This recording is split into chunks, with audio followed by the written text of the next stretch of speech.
And we're live. We are by the skin of our teeth and 5 minutes late because Sarah could not pay attention to time today. So completely my fault. I thank all of you for being patient and giving me some grace. And it's funny because you guys even sent like 10 messages and I heard beeps. I'm like, oh, I don't know what that is. Well, I sent you a message. Anyways, so I need to give one of you guys my phone number, I think, like so you could be like, so are you ever getting online? But how is everyone doing? Yeah, great. We're doing. Okay. So I want to know what everybody did this weekend, primarily because I want to tell you what I did this weekend. So that's selfish. So Carol, tell me what you did this weekend. Anything exciting? Not really. I probably went out with friends, but I was very intent on getting posts done for my big launch, which launched today. Oh and yeah, that came out. I've been really busy with putting in orders, and I got a little video coming out, and you probably saw launch today. Mm-hmm. Yeah. So I'm pretty excited, and I've been on it 2 days. I swear I feel more energy, but I think it must be in my head. It takes more than 2 days. Exactly. Yeah. But So it's all in my gives head you a right little more now. energy, right? Yeah. But in 2 weeks, I might feel a difference by then. Sure. But sometimes that excitement can give you a boost of energy, right? Yes, it does. Yeah. Really, it does. Mm-hmm. So what about you, Forrest? What'd you do this weekend? This weekend, I actually we had a big project at my Kingdom Hall, and we did yard work. So I got to ride a riding mower for the first time in my life. Like those zero turn ones? I was just going to say, was it a zero turn? Our lawn people do those, and I want to go out and ride one. That and a Zamboni. That's fun. Yeah. They can be very messy, though. I can imagine. I got grass all over me. Yeah, but it was a little fun, right? Yeah, it was fun. It was fun. So it must be because my husband would never let me use it. He was sick once and I used it. And no, he liked it. And same with plowing the snow. He loved it. Well, there is a technique to it. If you don't do it right, it'll give you an uneven cut. So I can understand why he's protective of his riding mower. Okay. All right, Dom, what did you do this weekend? Good evening, Michael. Good evening, Michael. Evening. I haven't really done that. I didn't really do that much. I had a in-person networking. Hey, Jody. In-person networking. Okay. And that was probably 4 or 5 hours, and that really took a lot out of me. I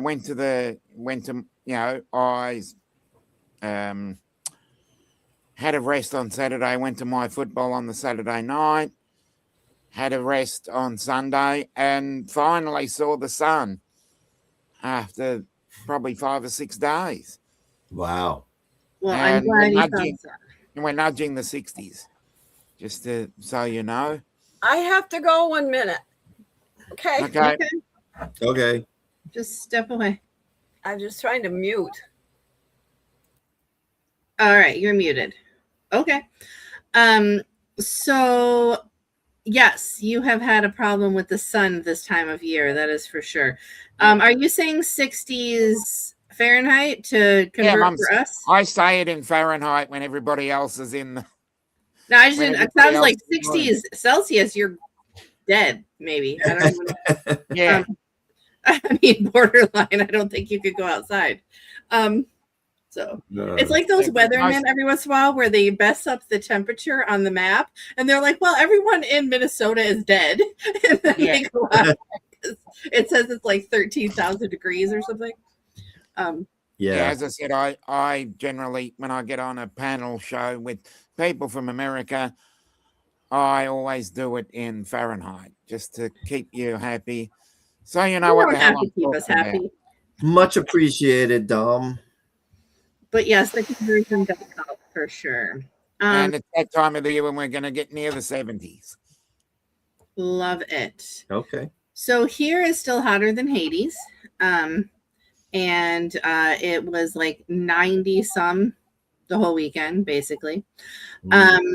So Forrest, you're going to get 90 some in a day or two, because you always get, if you're not I already. think I think Wednesday and Thursday it's gonna get warmer. We're not expecting it to be 90 some, so it's gonna cool down by a few degrees by the time it gets here. Perfect. Well, I'm happy for you, because Friday I was out and about. And I don't want to get political. So, I mean, if this isn't your cup of tea, then just go with its history. I went to the Obama Presidential Center and Library, and it was amazing. I want to go there. You really should. It was an experience. And we didn't even get, because it was hotter than Hades, we didn't get to a lot of the outdoor parts of it, because it's a huge kind of sprawling campus. So we did the library and then the indoor part of the presidential center, and it was, I mean, like I said, we didn't even see everything, and we only went to one floor of the library, and it was 4 hours. Wow. It's just huge, with so much to look at, a lot of interaction. And by the way, even the kid interaction stuff, they let adults do it. Just letting you know, in case you want to go push buttons and learn about the amendments and things. Yeah. So it is very fun and very interactive, and lots of just things to look at. So if you have a chance to make it to Chicago, do it. But also, I do recommend that if you live close to a presidential library or presidential museum, because a couple of them have both. Like in Michigan, there's a Ford Museum and a Ford Library. And I've been to both. And yes, I'm a little bit of a nerd, but it's history, right? It's whether it's your political viewpoint or not, it is just really good history. And if we don't pay attention to history, we repeat it, right? Exactly. George So Santayana said that. there you go. Yeah, that's why I want to get to the African American Museum in DC before they release it. Mhm. I went to the Holocaust one, and oh boy, was that an eye opener. Yeah, I need to go there too. Oh wow. There's a section in the Holocaust Museum dedicated to Jehovah's Witnesses called Yellow Triangles, I believe it's called. Oh, Purple Triangles. That was our symbol in the Nazi camps during World War II. All Yeah, I Jehovah's don't Witnesses remember it, were- but I remember how subtle it was that they pushed people into a certain way of thinking. It was very subtly done, but pretty fast, but subtle. Scary. yeah. Yeah, okay. Um, Yeah, it's all history that we should be apprised of for sure. It is. But I don't want to get too far into that. If we want to talk about historical places we've all been, we can do that on a different call. Yeah, But we can do that be another interesting. time. I at the do historical believe that places Forrest we've has been a to. topic for today. Yes, the topic for today would be, how do you successfully scale a business? And when I say scale a business, I'm talking about not only growing the revenue, because that's all part of scaling. Everybody wants to make more money. Sure. But how do you do it in such a way that you can support the growth and keep your customers happy? So we're talking about long-term sustainable growth. And that's been something that's been on my mind a lot lately. Okay. So my first thought, the first thing that just popped into my head, maybe it can start the conversation, is never be afraid to like try a new idea, right? Like, so a lot of people think I've always done it this way and that's what's made me consistent money, right? And oh, that's a crazy idea, I should never try that. Giving something legs for a little while to try it out. And that doesn't mean that you necessarily have, you know, a HR and leadership company and now all of a sudden I'm, you know, I don't know, talking about the stars and astronomy. Like, that's ridiculous, right? That doesn't have anything to do with what I'm doing. But giving something legs, an idea of a new way to get the information out there, that's kind of what I mean. And that's kind of pretty much an adjacent. what? Hello, Mars. Hey. That's pretty much an adjacent topic where if you're doing something in HR and then you just expand on that topic, and expanding on that topic then moves you to a higher plane is what I feel it. But from another point of view, and I won't use the actual terminology, but it's pretty much you've got to be in the FAFO camp, because sometimes if you play around with certain things, you might learn something new. And this goes back to the original topic of you saying we've always done it this way, so we're going to continue to do it that way and play safe. Mm-hmm. So you get to the other point where when you actually look at it, it goes down the Groundhog Day route, as in the Bill Murray movie, mm-hmm. where you just do exactly the same because you want to play it safe. And mm-hmm.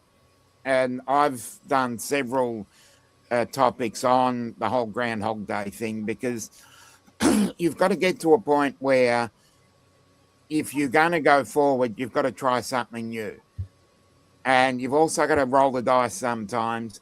And if you roll it and it works, then it's great. But if you roll it further and it doesn't work out, then you're back to square one where you started. Mm-hmm. But sometimes you've got to roll the dice to go forward. True. So the rolling of the dice and the comments you made about, I believe you made a comment about things not working anymore as you go on. So that then brings up another point. When you talk about scaling, and this is something that I explore deeply in the book, 10X is easier than 2X. What do you think is your best method when it comes to scaling up your revenue? Do you think that, and here's an example, do you think that it's, well, in January, I did $10,000. So in February, I should be able to bump that up to 12. And then in March, I should be able to bump that up to 15. And then in April, 17. And then May, 20. That gradual bump up, do you think that that's a more efficient way? Or do you think that a more efficient way would be to say, well, I've been doing 10. I think I would like to jump to 100. Okay, I want to make a comment here, because what brings in that revenue? I mean, you're talking about dollars and cents, but mm-hmm. think, how do you get those dollars and cents? That is the question. That's always for me. It's customers, right? That's mm-hmm. Customers wanting what you want. Mm-hmm. So I feel it's all a numbers game. How many customers can you get interested in what and excited about what you're doing that you can teach them? Mm-hmm. And one thing I do might blow your mind. I had, when I was really working at this at the most, I had a long list of everybody I knew. And because my other business is a dowsing business, I dowsed every single person. So I found that out of 100 people, 10 people would be interested in listening to what I have to offer. So I would find those 10 and not even call the others, because it's wasting my valuable time.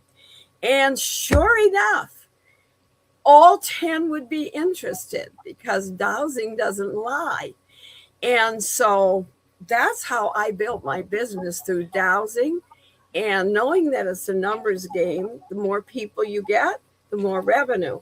So instead of thinking revenue, I was always thinking, how many people can I talk to in a month? all right, how many can I talk to in a week and narrow it down? And if you were selling, let's say, vacuum cleaners or full brush or all these things that go house to house or used to, they don't get anything unless they sell something, right? So Sure. it's all about bringing in new customers. And you know, Right. if you want me to teach you to douse, I will teach you how to douse. But for me, that worked. It saved me a ton of time. And so I did really well. And yes, my volume of what I was selling it got very high. And I won some honors for highest volume in the company because I had a secret of Okay. dowsing. All right. And I didn't So, waste my time. so Yeah, you're At the talking same about time, just selling more widgets doesn't mean What that was that again, Dominic? Say it again. just selling more widget doesn't mean that you're going to sell more stock. Doesn't mean that it's going to 10x your business because you did 10 times the amount. But you want to keep the customers you had too. Oh, And obviously. Yes, and usually if they felt a lot better, So- they would order again. And So I the was so thing- confident in what I had that most of them felt better if they tried a certain 2 or 3 things. Sure. So the way I look at this, though, is I agree, right? That you have to get more customers to make more money, right? You have to keep your current, you have to get more. There is a level a little bit, though, with what Forrest and I do, that eventually we don't have the same customer, right? They might get another product that we have or something to that effect. But a lot of times we want them to, get out of the nest. Right, like for lack of better terms.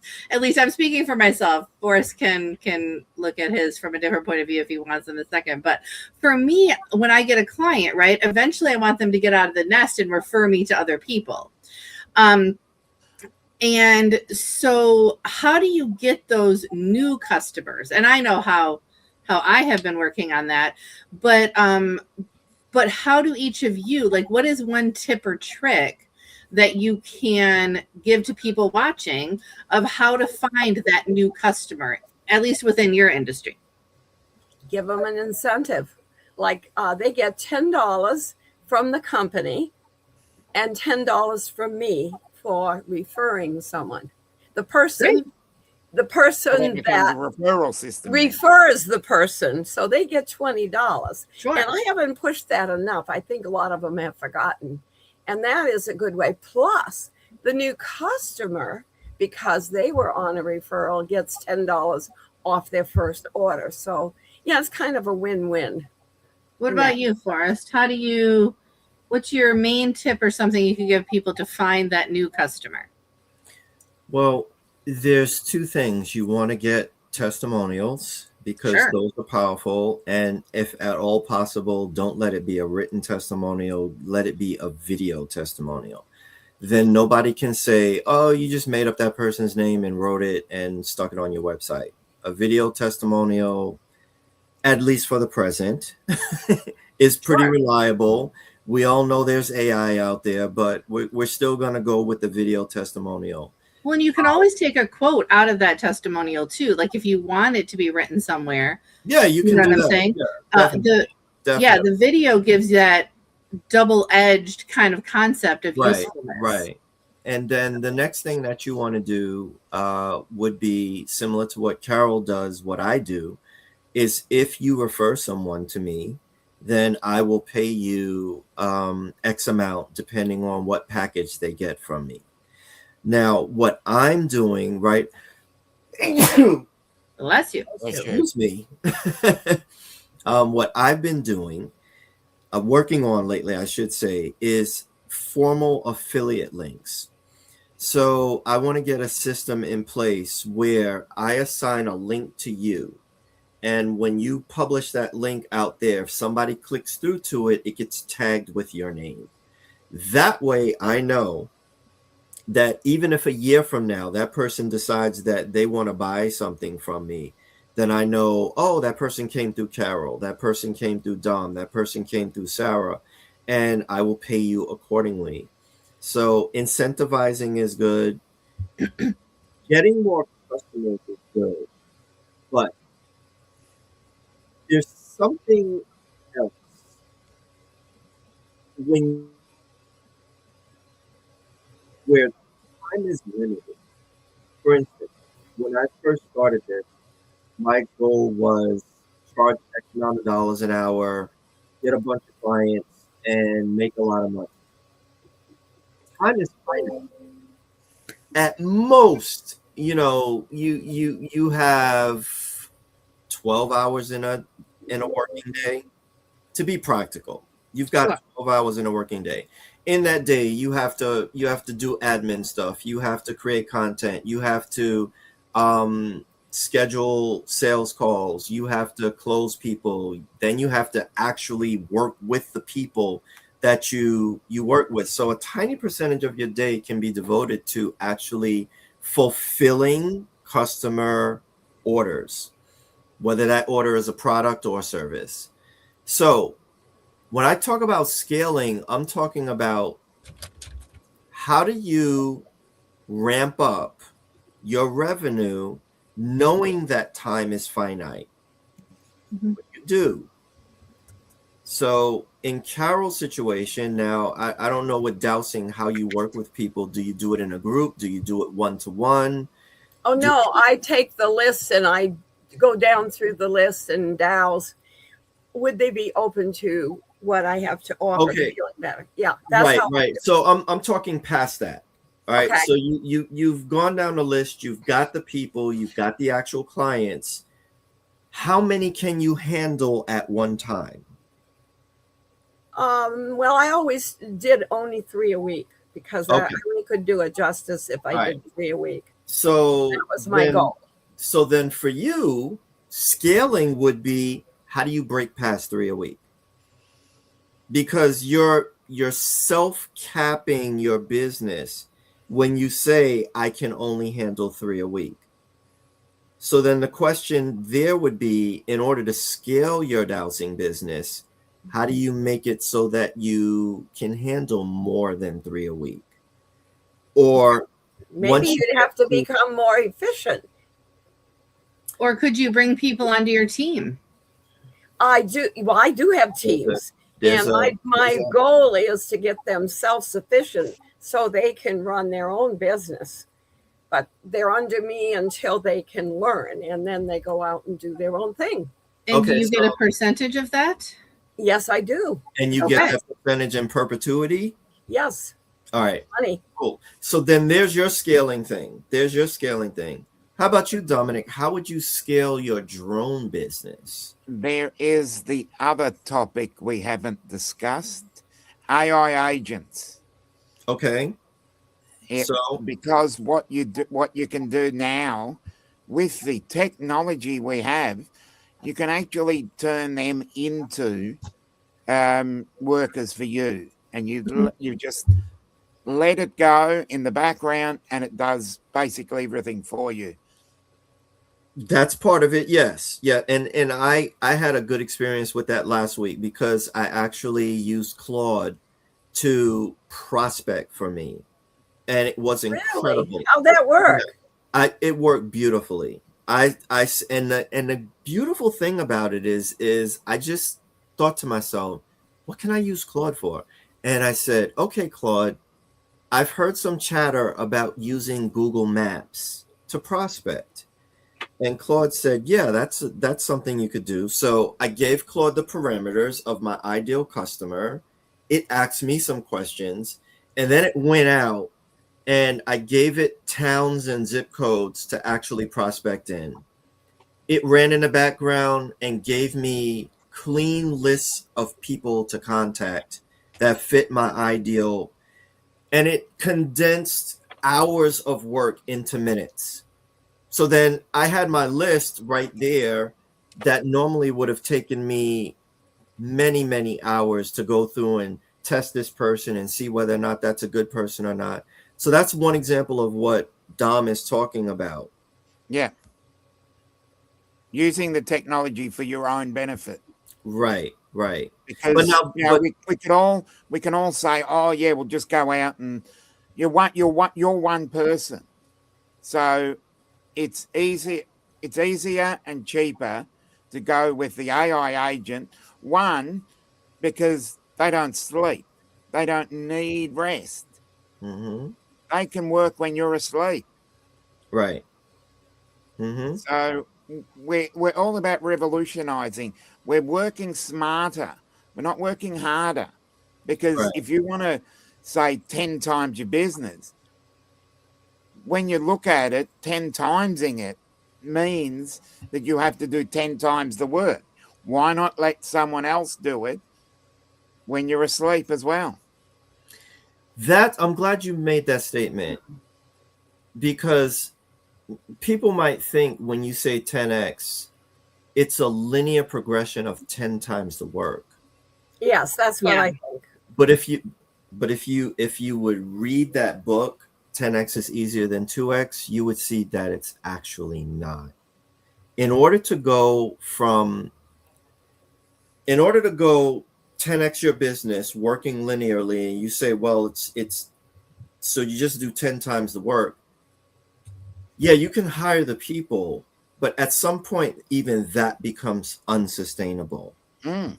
So the question is, what do you do at that point? Because I'll give you an example that was perfect from the book. This guy had a truck, it was a trucking company, a logistics company. And he was doing about, and I'm just going to use round numbers. It's the process that matters here. Sure. He was doing about $1 million a month. And he was like, well, how do I get my business from $12 million a year to $40 million a year? So the natural person would think, well, you just got to get more business. That meant other things as far as other trucks, other drivers, more insurance, and things like that. He looked at it and he said, okay, what's the most profitable part of my business? So 80% of his business was normal, pick it up, boxes, widgets, whatever, deliver it here and there. But 20% of his business was what they call special care cargo. That was stuff that may have been hazardous or required special care. It was multiples more profitable than the general delivery stuff. So he decided to himself, okay, sales team, we are no longer going to get new general delivery business. And as the general delivery business contracts expire, we're not going to get any more of that. We'll maintain the people who want to stay with us, but we're not getting any more. So the sales team panicked, what? How are we going to make money? But they found that by focusing on the special delivery stuff, which was multiples more profitable, and mind you, less hand-holding and care intensive, they were able to 10x their business in a matter of months while doing less work. So the answer is not, well, let's just do 10 times what we're doing. The answer is, what's the one lever we can pull that matters here that will get us the result more than what we've been doing now? And that's why the book 10x is easier than 2x makes sense, because it forces you to think in different ways that you're not currently thinking in. So for instance, with Carol's dowsing things, she said, well, three dowsing customers a week is comfortable for me. What if really 3 is not, but 6 is? So she gets to 6, and now that's the ceiling. But she still wants to make $1 million a year. Now what does she do? She's forced now to stop doing business the old way and think of how she can take her business to the next level using something she hasn't even thought about before, which will probably make her life easier while exponentially growing her income. And that's the real key to scaling. Finding the one thing that moves the lever multiples rather than just doing business as usual. And I want to add the concept of Occam's razor. I don't know if you've ever heard of that. Is It was a William, yeah. William of Ockham. Mhm. And to explain it to everybody else, and I'll explain it as though everybody else is a 5-year-old child, so it's very simple. It basically means when two explanations both fit, the simpler one is better. Don't invent extra monsters under the bed unless you need them. Yeah. Right. So right. when you've got two ideas and that not necessarily conflict, but if one of them is simpler than the other, you want to go down to the lowest common denominator and Mhm. do what you need to do to get what you need and what you want. Well, and I think that comes into a lot of the HR conversations I have with businesses. If you ask somebody directly, do you think you should do A or B? Right? There is an ethical and unethical choice on the table. Most people looking straight at you know the best choice, right? But they need somebody to walk them through that. And I can't be that person like Carol. Like, I can't be everywhere for everybody. So I would love to try to be at this point, but I can't do that in long term. So you have to create things that they can use outside of your services, right? So I have been creating templates for things, different things that they can buy and use on their own without having to have me in the room with them. And I'm thinking of Carol, like eventually, Carol, I think, and I don't know if you have this, but I do. you know, having a training, no, I know you have that. I'm saying like if you had training videos so that you didn't actually have to train people directly, right? You know, something like that, that would give you time back. Go ahead, Forrest. You had a thought on that getting time back concept. Yeah, no, I was enjoying what you were saying. Yes, and that really comes from, like Dominic mentioned, Occam's razor. There's the Pareto principle, Sure. and that says that 80% of your results come from 20% of your activity, and it carries across all industries and all activities and things like that. Like, for instance, even in an orchard, they'll find that in the farming application, 80% of the produce will come from 20% of the field. It's amazing. On a sales team, 80% of the revenue will be generated by 20% of the salespeople. So it's just like this proven principle, the Pareto principle. I had to look it up. Pareto principle is it carries across. So the question is that you ask yourself when you're looking to scale, or even when you're doing each one of your daily schedules, is what is the 2 or 3 things, or even the one thing that's going to move the needle the most today? Mm-hmm. And I have discovered recently that I was spending too much time creating content. Okay. For the return that it was giving me. And so you'll see a major shift in I've seen in it already. I see people pushing out and they're posting 2, 3, 4, 5 times a day. I don't And have the time for great. that. That's great if it's getting you an exponential return, but if you're doing all of that work and it's still not moving the needle, then you're focusing on the 80% of stuff that's really not moving you anywhere. And then that also brings us back to the Eisenhower matrix of priorities as well. So that's a new one. I never heard of that one. You've never heard of the Eisenhower matrix? No. Oh, okay. Look it up. Someone actually explained that to me probably about 2 or 3 months ago.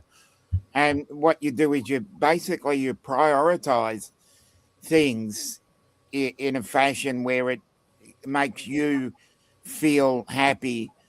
And if you're doing things that you don't like, then you're not going to be the best version of yourself. So you prioritize things that you feel are the best. Yes. it's the 4-box thing for us, where it's like urgent, not urgent, Mhm. and like it's a variety of people have used it, but it started out as Right. something And official. that's cool if you focus on doing the things that you like. However, there is another person who came up with something, and I think this was Jim Rohn, and he said, if you have to do something that's undesirable, but there's no way around it, then make that your first thing that you do each day. In other words, True. eat the frog.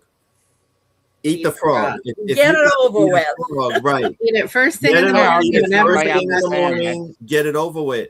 There's a lot of things that we like to do that are pleasant. I like coaching people. Love it. Love talking, giving seminars and webinars. However, the stuff I don't like doing is picking up the phone and talking to people or sending out emails to get business. I don't like it. I'm gonna be very honest with you, and I dare you to find a large percentage of entrepreneurs out there who are like, oh, I love looking for new business. It's the thing that makes me get out of the bed every morning. Get out of here. No, Nobody Yeah. likes it. right. But you have to do it. That's it. Or you don't have a business. That's right. And if you don't do it, there goes the business. Exactly. There goes the So, business. yeah. So now you may not be the one that does it. So if we follow Dominic's principle, maybe you say to yourself, I hate this. I'm really not good at it. Now I'm going to pay somebody to do it for me. Sure. And then you can either set up an AI agent to go do that prospecting for you, or you hire somebody who is expert at building those systems that can go out there and prospect for you. Then it's getting done, and you're staying in your strength where you are, which is another part of scaling. And that is staying in your lane and trusting other people to do the things that they're better at than you are. And I 100% agree with that, because one of the things that I have been doing in the last 3 months primarily, and I will be exponentially doing it more, is partnering with HR firms that handle the big things in like fractional HR. Because what it is they have a lot of clients that come to them that aren't ready.